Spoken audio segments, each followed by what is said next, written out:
Non è vero che l'Italia ha fatto più test della Francia o della Germania. Fino ai primi casi italiani noi avevamo fatto 100 test in tutto. La polemica sull'Italia, che ha fatto troppi test per il coronavirus, è un luogo comune da sfatare. Andrea Crisanti, direttore dell'unità di microbiologia e virologia dell'azienda ospedaliera di Padova, spiega che si sono semplicemente seguite le indicazioni del Ministero della Salute. Fino a quando non c'erano focolai accertati, dicevano di controllare soltanto le persone di rientro dalla Cina che presentavano sintomi.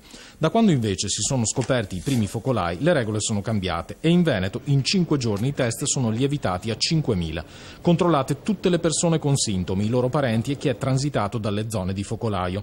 Si è raccolto così forse il più grande campione di esami al mondo, utile per capire di più del virus. Per la prima volta abbiamo a disposizione una grande casistica e quindi adesso quello che vogliamo fare, vogliamo vedere se il virus ha la capacità di mutare e vedere se i casi più gravi sono legati a virus che in qualche modo hanno delle mutazioni.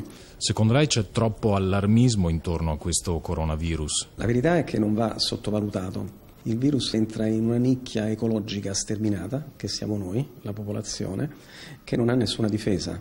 Se noi diamo l'opportunità al virus di moltiplicarsi, via via evolutivamente si avvantaggiano le varianti del virus che sono più virulente. Cosa vuol dire questo? Vuol dire che il quadro clinico che vediamo ora non necessariamente il quadro clinico ci sarà tra 6 mesi e tra un anno. La priorità sta nell'eliminazione del virus.